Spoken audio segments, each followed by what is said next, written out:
Welcome to Off the Bench with Mark Wiggins. I'm your host, Mark Wiggins, and today we're fortunate enough to have with us the illustrious, spectacular, dependable, outstanding.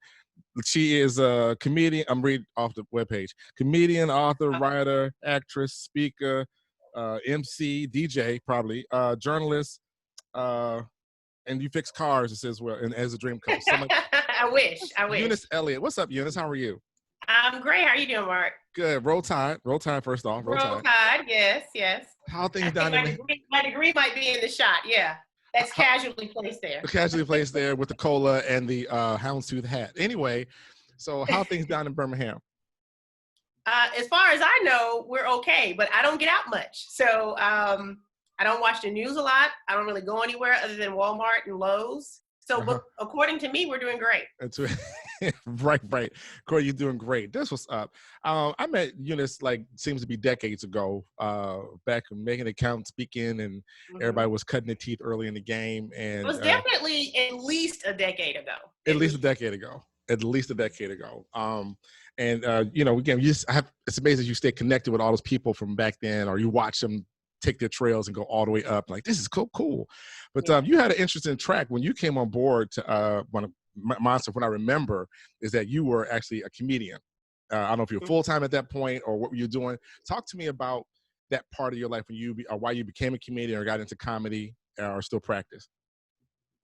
Well, I had a very professional background in sports and entertainment. But I always was just naturally funny. I got voted class clown my senior year in high school and was offended that I didn't get most likely to succeed. So comedy was never anything I thought about pursuing. It was something I always enjoyed to consume. But I started noticing the way I consumed comedy would be, I would go to the comedy club, and then on the way home with my friends, I would be rewriting jokes. I would say, oh, remember when they said this? It'd be funnier if they said that, and just drive everybody crazy. And so one day I actually was going through a bad breakup and was depressed out of my mind. And I said, I got to come up with something to entertain myself, something that no one could ever take away from me. And that's been about 11, 12 years ago that I just started going on stage, started going to open mic nights. And it was the easiest thing I had ever done, which is weird because when I tell people that, they always say, oh my God, I can't believe you do that. How do you get up there and do it? It's just such a natural extension of myself. And in comedy, I can't be wrong. I'll never do science or math in public because I don't know it well and I could be wrong. But with comedy, regardless of what I say or how I say it, it's whatever I said. That's what I meant. Right. It might not be what I meant to say, but nobody knows it. I'm telling you what's funny. So that's hilarious. Now, are you still staging now? Are you back to staging? Because you had a transition. We'll get to that in a little bit. But are you still back in comedy? Well, I left my day job back in March to pursue comedy. That was okay. Right. Because it was so secretive. Then the world shut down. Right, sure, shut down. Right. It was so secretive. She went to pursue other creative avenues. She was going to be a comic. Why couldn't they just simply say he was going to be a comic? It wasn't just comedy. It was public speaking. It's consulting. It's writing, children's author and adult author.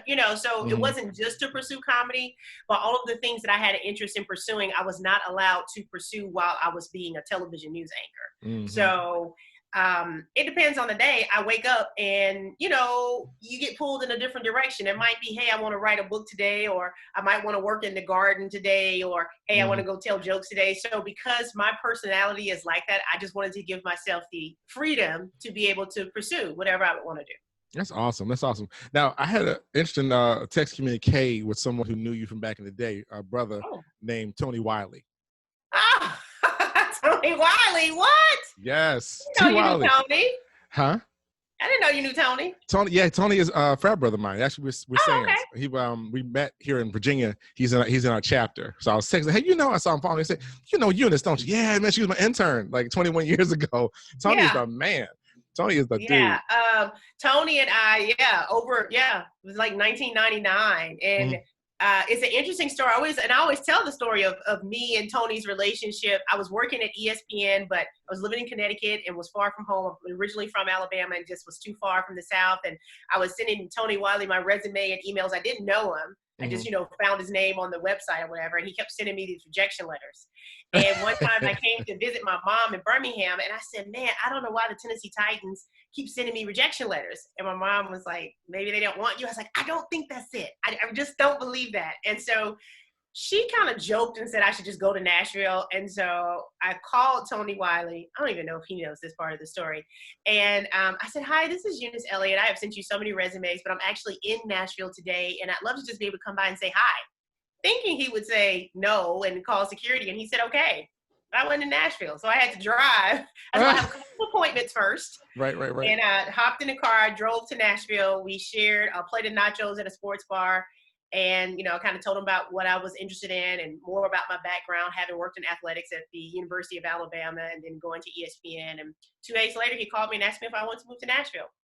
But he has told the story since. After he left the Titans, then he went to be a VP at the Texans and then a VP at the Redskins. Yep. And he said that he always would use my story because he had to be honest with himself and say, hey, she has this great resume, and if she was a man, would I bring her on? So he said every woman he has hired since me, he has told them the story of how he did not want to hire me, but he had to. You had to. Right. Yeah. Yeah. Tony's the dude. And now he works for Special Olympics. Yeah. That was hot. So anyway, that's cool. So when you got into the comedy and the speaking and stuff, again, you said it was easy. What were like some of the tough parts of the comedy, if there were any, besides stage? We got stage was lock, but what was anything that was like difficult about your journey in that? For a comedian starting up is just to get on stage, right? So a lot of times you have gatekeepers that if you're not a proven or well-known comedian, it's hard to convince somebody to let you take their stage. Mm-hmm. And so that still just comes down to showing up and being around at the right place and right time, getting into the right open mics, getting in front of the right people.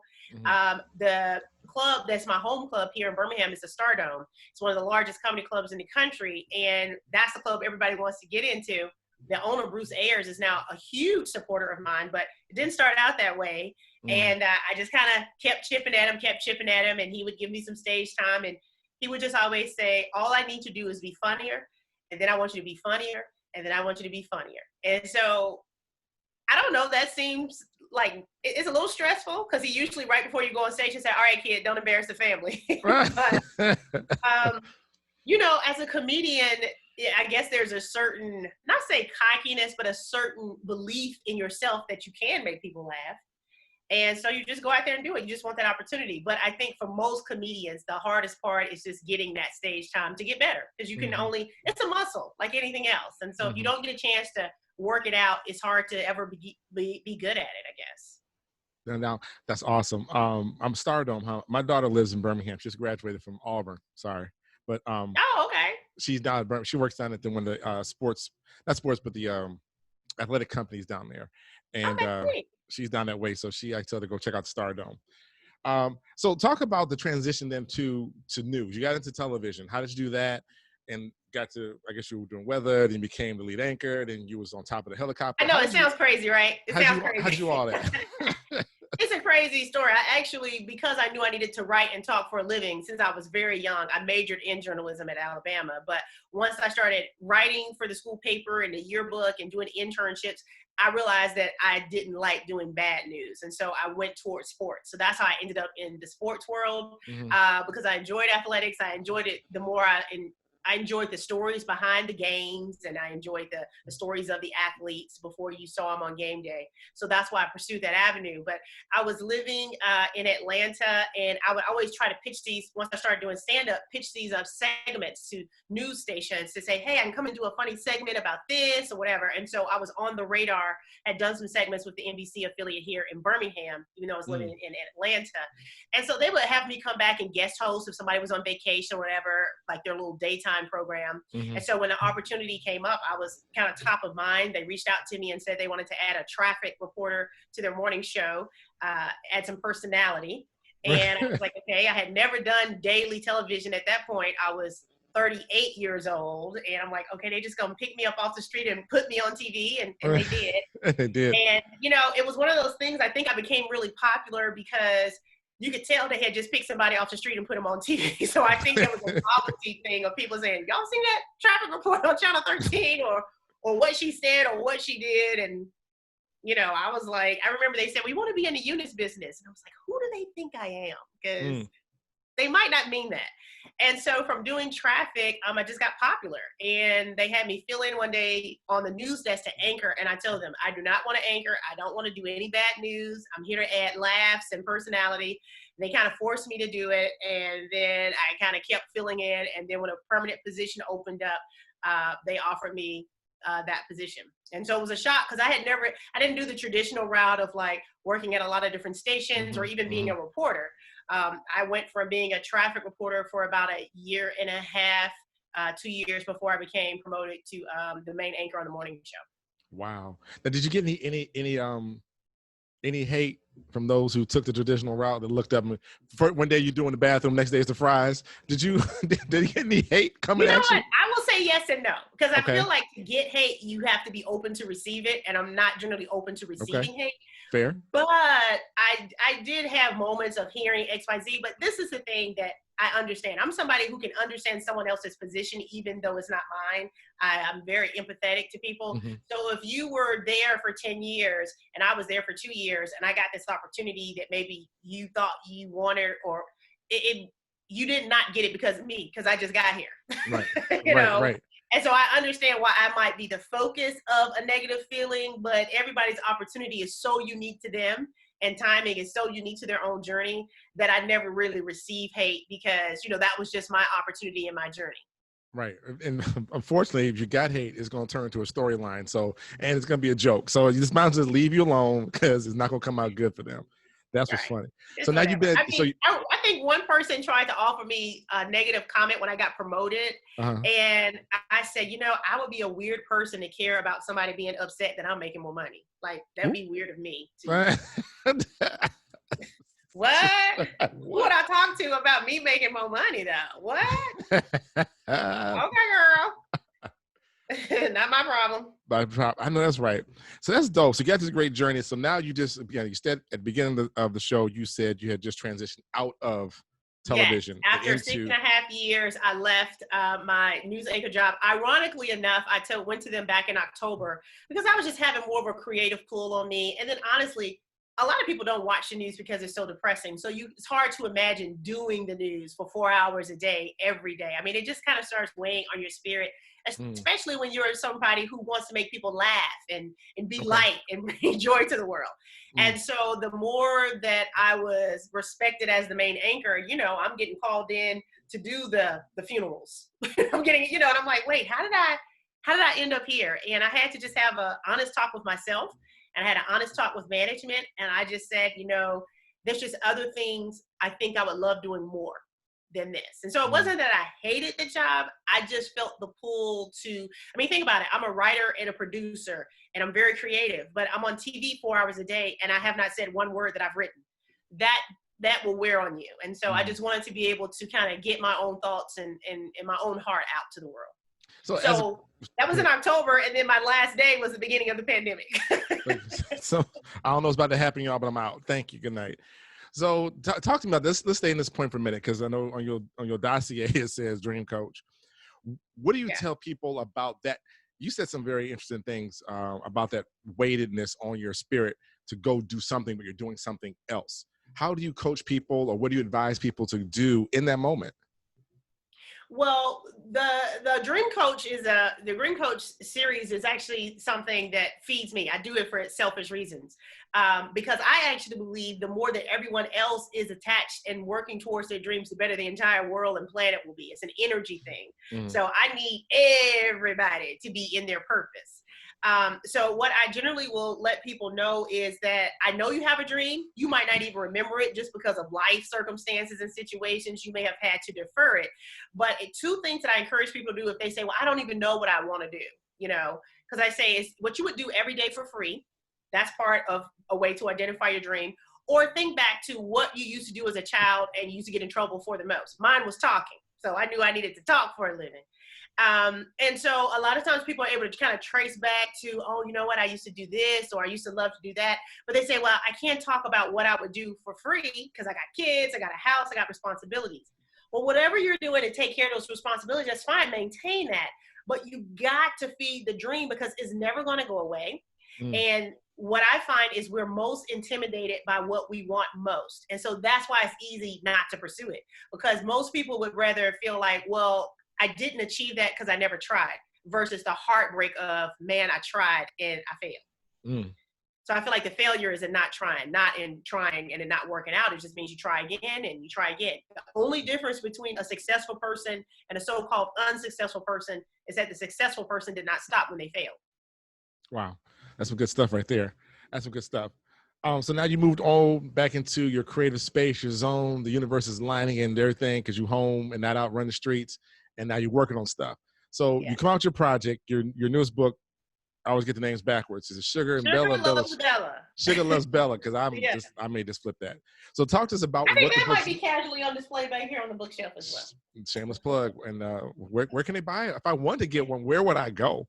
Well, you know what, Sugar, I have two dogs, Sugar and Bella, and the Sugar Loves Bella series was born from social media. I have a very strong social media following, and everybody on social media likes to express who they hate for various reasons. It might be your politics, it might be your religion, it might be your geographic location, it might be your race, it might be anything. People just are very divided over a lot of different things. It might be which character you sympathize with more than another character on a show, Mm-hmm.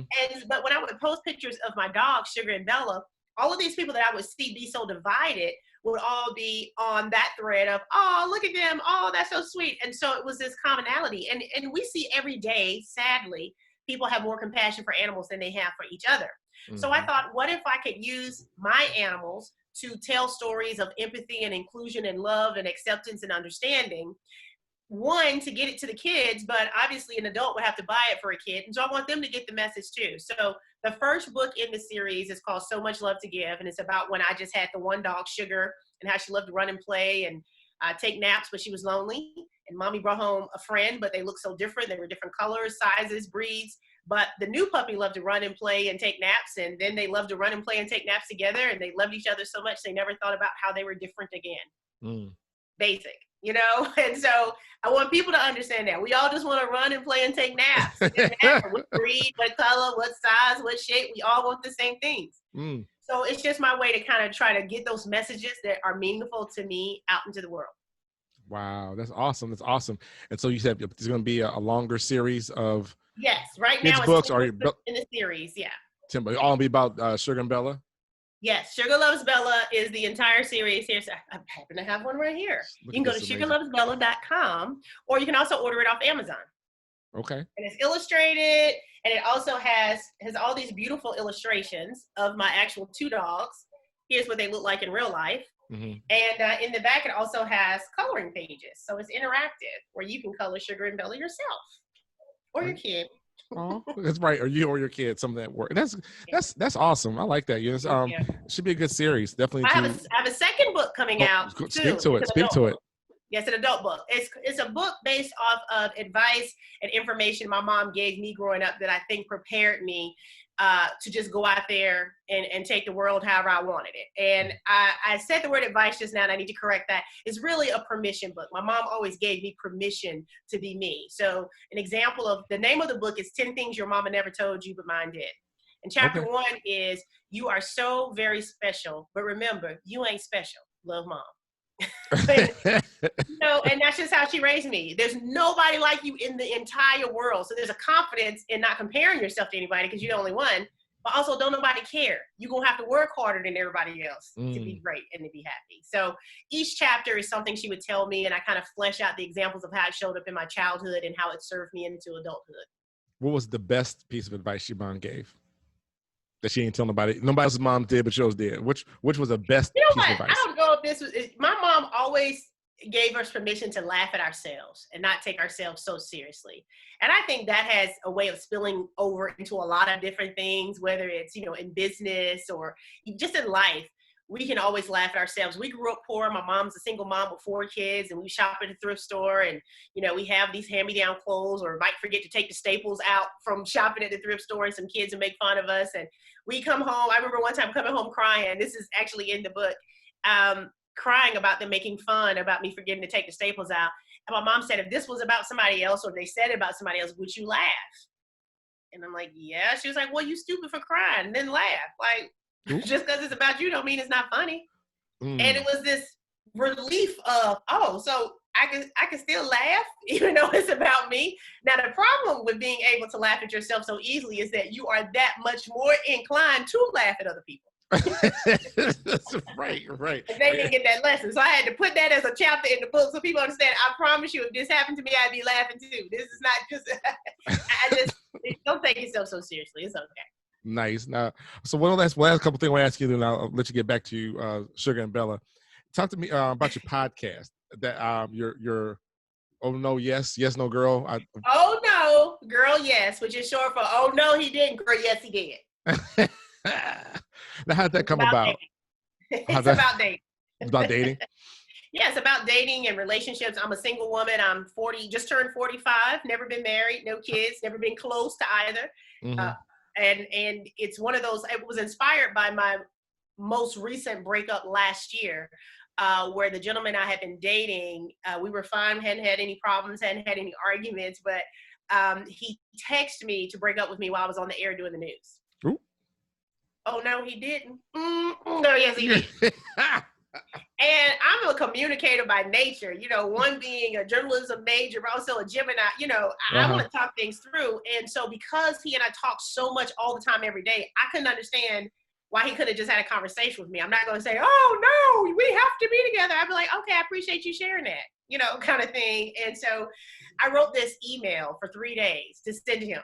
Like, and another thing, and first of all, and wait a minute, and most importantly, and I would write it and edit it and write it and change it and edit it. And after the 3rd day of editing it, I lost interest in even sending it to him. And I read it to my friend, and she called it the State of the Union address. She said, girl, you need to do something with the State of the Union address. I don't know if it's a column. I don't know if it's a, you know, op-ed piece.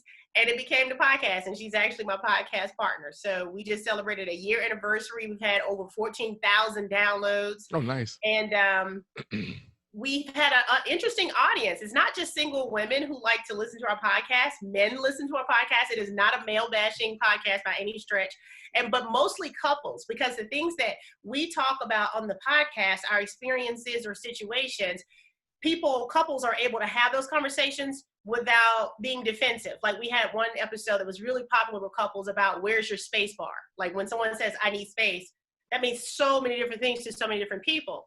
Mm-hmm. Well, couples told us they were able to have that conversation that they had never had with each other about space, and no one was defensive, versus being able to come home and say, you know, I need space. Wait a minute, what you talking about? Hold on, let's be together. You know, and so that's been a surprise audience that we've enjoyed having. But it's Oh No, Girl Yes. It's on all platforms. And it's just a lot of fun. You know, we have a bad day, we talk about it on a podcast. We never say anybody's names, but we just say, hey, this is what happened. And she's 10 years younger than me. She still has hopes of getting married and having kids. I no longer have that hope. I would like to have a partner at some point in life to do something with. But so we usually have varying and different views of situations. And so we just talk it through. Yeah, so I listened to your last episode. Oh, you did? Wait, what was the last one? This week? About that? Yeah. About the poor sep from 17 years ago. That right. So the name of that episode was, you know, it's like, when do you get to the point where you realize you are not gonna do better? Like this actually might be it. Oh, wait, but Eunice, why 17 years? He holding on to that story. I didn't do it. Listen. 17, but thank you for listening. But that's the vibe. Oh, it's like a good show. I definitely subscribe to it because this is gonna be hilarious. Well, that's what's up. I appreciate you taking your time to come on and to share some knowledge, wisdom, your passion, your background. It's great to see you. I know. It's been forever. So I continue to expect great things. I follow you on the gram and on the book, stuff like that. So I appreciate it. So why don't you tell everybody again all your handles, where to find you, and whatever you want to tell them. Okay, I'm one of the rare people that's on all social media. Is my government name, Eunice Elliot, EUNICE Elliot, ELLIOTT. My website is euniceelliot.com. If you don't remember Eunice Elliot, you can type in, and Google will say, did you mean Eunice Elliot? And it's like, yes, boo, that's her. Sugar Loves Bella is where you can get the book. But on all social media, I am Eunice Elliot. Very easy to find. That's what's up. That's up. Again, thank you for. And the podcast is Oh No Girl Yes. Oh No Girl Yes, absolutely. Make sure I sound busy. This interview made me sound like really busy. Did you read? Wait, hold on. Did you read your Facebook page, girl? It's at least 47 characters long. Each line had something. I read every one of them at the intro. You busy? Oh, you know what? I spoke at I did a Zoom keynote for a 5th grade awards thing yesterday. Oh. And I guess they got my bio off my website, and this kid is reading my bio, and I'm like, sound amazing. And I realized, I think I wrote that on my website. Yeah. You wrote your own bio. I sound absolutely stunning right now. On my bio down a little bit on my, because it's embarrassing. I'm like, I wrote it about myself on my website, but when someone else reads it, it's like, okay, girl. See, you proud of yourself, ain't you? Right. That's why I tell everybody I don't do bios. Because look, I sound dope. I know. I usually say, just say my name, and I'll tell them the parts of my story I need them to know. Exactly. See, I knew you'd get it. People are like, no, why not? I get it because no one cares. No one cares. They want to know, why are you talking to me right now? Right. My bio have increased my game point average from Alabama Huntsville to about 27 points a game. It's a lot. I scored like 9. But anyway. You know how many comedians get introduced? You see them on HBO. You see them on Comedy Central. You ain't seen them nowhere. But in the parking lot right before he walks in. Nobody know. I don't need no bio. Just say my name. All right. Say my name. Say girl. All right, Eunice, thanks for tuning in. And everybody remember this, as always, if you can reach your dreams with a step ladder, then they're probably too low. I'm out. Yay. Okay, we're done. Thanks, Eunice, so much for taking time. I appreciate you, girl. Oh, thank you. Sorry for the confusion, but look, I stay 5 minutes around the corner from Cute. I don't live there. 5 minutes right around the corner. Absolutely. Around the corner. I had to go take my scarf off, loosen my eyelashes off. Oh, now, wait a minute. I thought you just walked around like that all day. I thought it's all good. You just poof. There it is. Child. That's why I was like, video. I ain't ready for no video. Mess. I appreciate it. Thank you so much. All right, girl. I'll holler at you later. I'll let you know when I post. I'll let you know when it goes out. I'll tag you. Perfect. Thank you, Thank you. Bye-bye.